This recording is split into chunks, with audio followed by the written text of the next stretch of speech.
இந்த ஹோட்டல் பார்க்குறதுக்கு அப்படியே அரண்மனை மாதிரி இருக்குல்ல. வெளியிலேருந்து இந்த ஹோட்டல் எவ்வளோ பெருசாக அழகாக இருக்குது. ஆனால் ஹோட்டல் உள்ளுக்கு நிறையா கேஸ் இந்த ஹோட்டலில் அமானுஷ்யமாக நடக்கிறதா ரிப்போர்ட் பண்ணியிருக்காங்க. இதுதான் த ஸ்டான்லி ஹோட்டல்.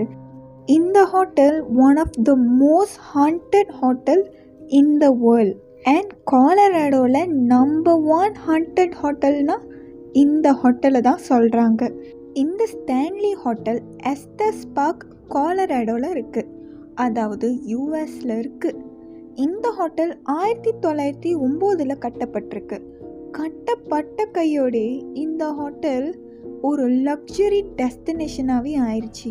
ஆனால் காலப்போக்கில் வர கேஸ் அப்புறம் வேலை செய்கிற ஸ்டாஃப்லாம் அங்கே விசித்திரமாக ஏதோ நடக்கிறதா கம்ப்ளைண்ட் பண்ணியிருக்காங்க.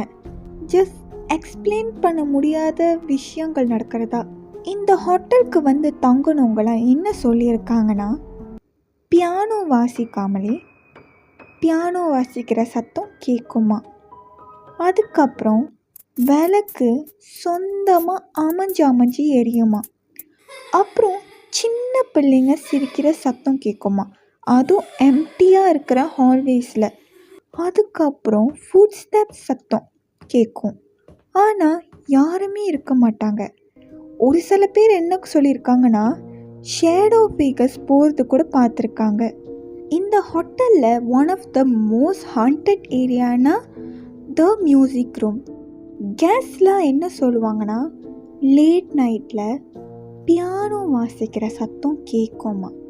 நிறைய பேர் என்ன சொல்கிறாங்கன்னா, அது வந்து ஃப்ளோரா ஸ்டான்லியோட ஆவி.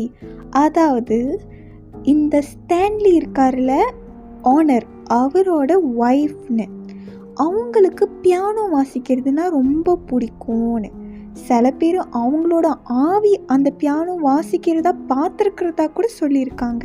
இந்த ஹோட்டல்லே மோஸ்ட் ஹாண்டட் பிளேஸ்னால் ரூம் 217.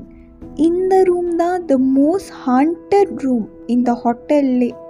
1911 எலிசபெத் வில்சன்னு ஒரு மேட் இருந்திருக்காங்க. அவங்க அப்போது இந்த ரூம் 217 க்ளீன் பண்ணிக்கிட்டு இருக்கும்போது ஒரு கேஸ் எக்ஸ்ப்ளோஷனாக ஆயிருக்கு அந்த ரூமில். அப்போது இவங்களும் அந்த ரூமில் இருந்திருக்காங்க. ஸோ நிறையா பேர் என்ன நினைக்கிறாங்கன்னா, அவங்களோட ஆவி தான் அந்த ரூமில் இருக்குன்னு. அந்த ரூமில் வந்து தங்கின கேஸ்லாம் என்ன சொல்லியிருக்காங்கன்னா, மூடி வச்ச லக்கேஜ் வந்து பார்க்கும் பொழுது திறந்துருக்குமா.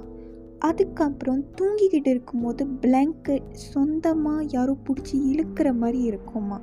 அதுக்கப்புறம் கொண்டு வந்த ஜாமாங்க சட்டைங்கெல்லாம் நீட்லி அரேஞ்ச்டாக இருக்குமா, லைக் யாரும் அந்த ரூமை க்ளீன் பண்ணி வச்ச மாதிரி. அதுக்கப்புறம் தூங்கிக்கிட்டு இருக்கும்போது யாரும் தோற்ற மாதிரி இருக்குமா.